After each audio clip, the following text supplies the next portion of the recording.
માળિયાહાટીના તાલુકાના જામવાડી ગામનો 30 વર્ષનો જૂનો પ્રશ્ન ધારાસભ્ય ભગવાનજીભાઈ કરગઠિયાની મહેનતથી ઉકેલાયો છે, જેને લઈ ગ્રામજનોમાં ઉત્સાહનો માહોલ છવાયો છે। જામવાડી ગામમાં શંકર મંદિરના બાજુમાં જ સ્નાન કરવા માટે ઐતિહાસિક જૂનો પુરાનો 10 થી 12 ફૂટ ઊંડો કુંડ આવેલ છે। આ કુંડમાં અંદાજે 30 વર્ષ થયા માટીના કાપથી ભરાઈ ગયો છે, જેના કારણે કુંડમાં પાણી ભરાતું ન હતું અને આવતું પણ ન હતું। જો કે કુંડીમાંથી બુરાઈ થઈ ગયો હતો। આ પ્રશ્ન બાબતે જામવાડીના સરપંચ નરેન્દ્રભાઈ ભૂતવલ્લભભાઈ ઘોડસરા અને મુલાકાતભાઈ ચાંગેલાએ ધારાસભ્ય ભગવાનજીભાઈને આ કુંડમાંથી માટી કાઢવાની રજૂઆત કરી હતી।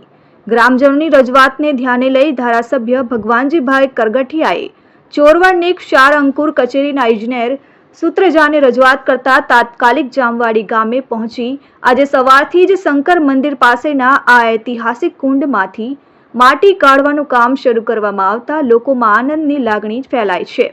કુંડમાંથી માટી કાઢવા માટે જેસીબી મશીન અને ટ્રેક્ટરો કામે લાગી ગયા છે।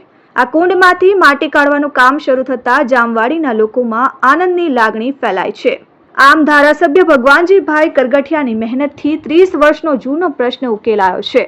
આજ રોજ મારા મત વિસ્તારના માળિયા તાલુકાના જામવાડી ગામે જે 30 વર્ષથી જૂનો પ્રશ્ન હતો કે જે આપણે ઐતિહાસિક જગા અને ઐતિહાસિક કુંડ એ જમીનમાં દટાઈ ગયેલો હતો અને એનું સિંચાઈ વિભાગ ખાસ સારંગપુર વિભાગ મોટું મશીન મગાવી અને આજે કામ ચાલુ કર્યું છે અને આખા ગામમાં અને સરપંચ શ્રી નરેન્દ્રભાઈ તથા સારંગપુર વિભાગના કર્મચારી શ્રી સૂત્રજા સાહેબના પ્રયાસોથી આ કામ આજથી ચાલુ થયું છે અને ગામમાં એક ખુશીનો માહોલ જોવા મળી રહ્યો છે।